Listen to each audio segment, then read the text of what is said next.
All right, let's dive into this whole Burnaboy and Cubana chief priest feud.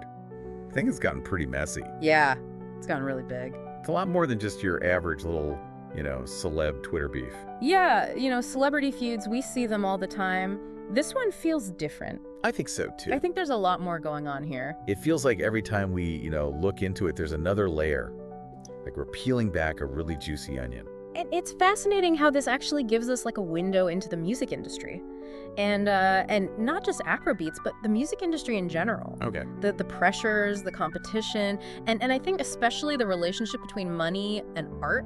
Okay, so let's start at the very beginning. Let's go back to the beginning. Burnaboy puts out this post on Instagram. Right. And he calls Cubana chief priest Oweri Rick Ross. Now, can you explain that to people at home? What is the Rick Ross connection? Yeah, so Rick Ross, the American rapper, is known for his lavish lifestyle. And so when Burnaboy refers to Cubana chief priest as Oweri Rick Ross, he's really making a loaded comparison. He's saying that Cubana chief priest is, all about the money and the image, not necessarily the substance. So it's not just about the wealth. It's Yeah. about a whole persona. It's about a whole way of life. And just to be clear for everybody, Cubana chief priest is this Nigerian socialite. He's known for his extravagant parties. Yeah, he's super well connected in the music industry. Huge in the music scene. And that's actually where this gets really interesting, because a lot of people think this Oweri Rick Ross comment is actually directed at another artist entirely. Oh, really? Yeah, Davido. Okay. So Davido's another giant in the Afrobeat scene. Yeah. And he and Burna Boy have a long-standing rivalry. So there's already this whole web of relationships and tensions going on. Right. And so Burna Boy calling Cubana chief priest Oweri Rick Ross is maybe a way of him getting under the skin of both of them. Okay, so Burnaboy throws the first punch. But Cubana chief priest doesn't take this lying down. He fires back, and he actually starts posting these old videos of Burnaboy from like 2018, performing at one of his events. Yeah, so he's posting these videos, and he's basically saying, hey, remember when you were just a backup artist at my birthday party? Oh, wow. He claims that he paid Burna Boy a measly $1 million for that performance. So he's publicly diminishing Burna Boy's success by bringing up his more humble beginnings. Yeah, and I think it's a classic power move. Like, don't forget where you came from. Yeah, remember where you came from. But it's not just the videos. He goes even further and starts mocking Burna Boy for his Grammy win. Talk about how, Burna Boy's got PTSD from winning the Grammy. He even uses this phrase, Diddy oil. Yeah, what does that mean? So in Nigerian slang, Diddy oil is this idea of, using wealth and connections to kind of buy your way into success. Okay. So he's basically implying that Burna Boy didn't legitimately earn his success, which is a really big accusation in an industry where respect and credibility are so important. Yeah, and I mean, for Burna Boy, he's always built himself as this, man of the people. Right. Champion of authenticity. That's deep. So to have that kind of thrown back in his face, Yeah. that's a big deal. Definitely. Okay, so we've got past rivalries, we've got, accusations about the Grammys, this whole underlying, tension about who's earned their success. Yeah. But then Cubana chief priest drops this real bombshell. Yeah. And he accuses Burna Boy of owing money to jewelers in London. Is there any truth to this?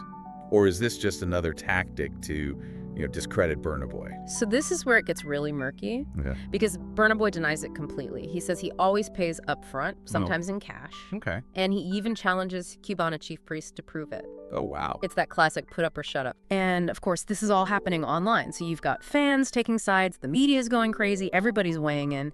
And I think that's what's crucial here. This isn't happening behind closed doors. This is all playing out in public. Yeah, very public. It's fueled by social media. And I think that adds a whole other layer of complexity. Right, because now it's not just between them, it's everybody. Exactly. So you have these two figures, both with these massive followings, Yeah. going head to head, and the stakes are high. They're super high. This is about way more than just, ego. This is about reputation and credibility. Yeah.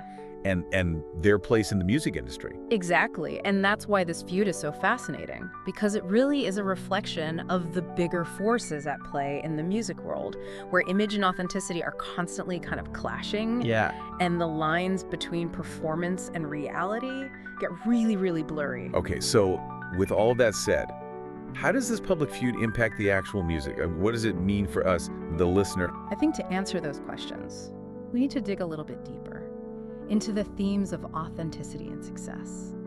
and the role of money in the world of Afrobeats. Okay. And we need to understand how these themes play out, not just in their feud, but in their music itself. You're right. I think this feud is a lot more than just a juicy story. It's a reflection of, I think, bigger issues within the industry, maybe within society as a whole. Let's keep going. Let's dive into those deeper layers. So we've talked about how this feud is about, authenticity, success, and the role of money. But how do those themes actually play out in the music of like Burnaboy and Davido? Well, if you really listen to their lyrics, you can kind of see those themes reflected in some pretty interesting ways. Burnaboy often positions himself as like a voice of the people, somebody who's experienced hardship and understands the struggles of everyday Nigerians. And his music often critiques materialism. So when he's being accused of buying his Grammy or Right. owing money, that clashes with that image, right? Yeah, exactly. It creates this dissonance. And it makes some fans wonder, is he really living the values he's talking about in his music? Right. Is he more interested in, personal gain than actually uplifting others? Right. Okay, so then what about Davido? How does he fit into all of this? Davido's different. He embraces his wealth in his music. He celebrates the good life, the parties, the success. It's part of his brand, it's part of his appeal. So you have Burnaboy critiquing materialism, and Davido's kind of embodying it. And it sounds like Cubana Chief Priest. With the whole a weary Rick Ross persona, he kind of falls more into that Davido camp. Yeah, and that's what makes his attacks on Burnaboy so interesting. Because he's almost defending a certain lifestyle, a certain definition of success that's rooted in material wealth and status. So it's almost like this feud is representing this clash of values about what it means to be successful and authentic in Nigerian music. And this debate is not new. This has been happening in music for decades. Yeah. Across cultures and genres. Think about the classic rivalry between the Beatles and the Rolling Stones. The Beatles with their clean-cut image and pop sensibilities versus the Rolling Stones, the rebels, the bad boys. I see what you mean. Yeah. It's the same dynamic. It's about image and persona. Exactly, and it makes you think about what you value, what you admire, what you expect from artists. And this whole thing is playing out online. Fans aren't just, sitting back and watching this happen. They're active participants. It's like a soap opera unfolding in real time. The stakes are high because this feud could actually impact their careers. Really? Yeah, it could influence how fans see their music, how brands choose to partner with them. It could change everything. So what's the takeaway for us, for the listeners?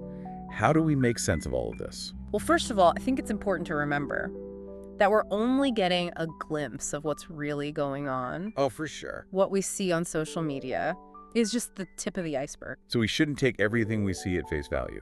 Absolutely not. We have to be critical. Especially with social media.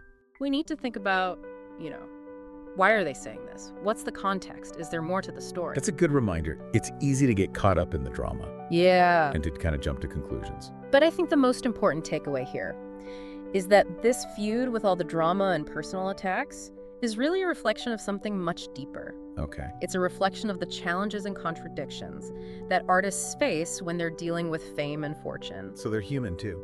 Exactly. Even the most successful artists, they're human. They have flaws and insecurities. Right. They have their own desires. Okay. And it makes you think about the role of money in creativity.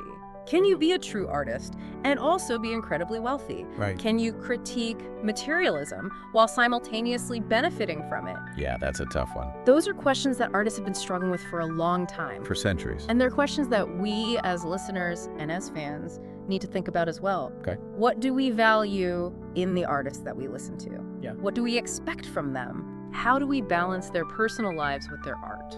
And how does all that play out on social media, where everything's so public?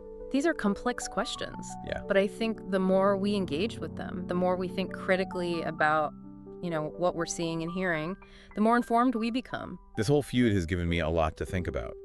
And that's the beauty of these deep dives. We peel back the layers of a simple story, and there are these deeper questions underneath. So what's the verdict on Burnaboy versus Cubana Chief Priest?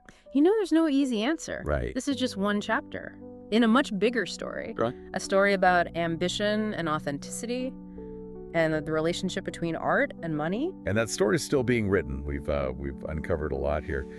But I'm wondering, where do we go from here? Does this feud actually change anything? It's a good question. I mean, does it affect how we see these artists, how we listen to their music? I think that's up to you, to the listener. This whole feud is like It's like a prism. You know, it shows us these artists in a new light. So it's not about, like, finding the right answer or anything. It's about how this changes our perspective. Yeah, exactly. Like with Burnaboy, he's always presented himself as this, anti-establishment figure. Yeah. Fighting corruption. Right? Speaking truth to power. The African giant. Yeah. But when you hear these accusations about, Diddy oil or unpaid debts, I don't know, it makes you wonder, is this all an act? It definitely makes you question the narrative. Yeah. And for some fans, it might change how they feel about his music. Oh, for sure. Because now there's that element of doubt. Right. But then again, other fans might see this whole feud as proof that he's a rebel. Oh, that's true. That he's not afraid to, shake things up. Yeah. Even if it means getting some backlash. Okay, so it really just depends on how you interpret it. Right. Okay, and then what about Cubana Chief Priest? Yeah. How does this change how we see him? Well, I think it reveals a lot about his values, about what he believes in. He's very open about, celebrating wealth, Yeah. social status, the hustle. And some people might find that aspirational. Yeah. Other people might see it as, shallow. Yeah, materialistic. Exactly. It's interesting because he's not even a musician. But he's so deeply involved in this Yeah, world. he's super influential. It's really shaping things. He represents that other side of the industry, the business side, the people who have the power behind the scenes. Oh, okay. And this feud with Burnaboy exposes that. Okay. It shows how money and connections can be used in these power struggles. Yeah. It's almost like this whole feud is a performance, like a big spectacle designed for attention. And that's the question, isn't it? Yeah. Is this real or is it all for show? Are they playing characters or are we seeing who they really are? I don't know. It's hard to tell. It's also blurry, especially with social media. Everything is amplified, everything is curated. Yeah. And that's what I find kind of unsettling about all of this. It makes you question everything you see and hear, Oh, sure. not just in music, but in life. So where do we go from here? What's the final thought you want to leave our listeners with? I think the main takeaway here is that this feud is way more than just entertainment. Okay. It shows us how complex the music industry really is. It shows us the power of social media and this constant tension between image and reality. Okay. And we as listeners, we have a responsibility to think critically, to question what we see and hear. Right, and not just take everything at face value. Exactly. Well, this has been a fascinating deep dive. I really appreciate you joining me today. Yeah, it's been fun. I think everyone listening's got a lot to think about. I hope so. So until next time, thanks for listening, Bye. everybody.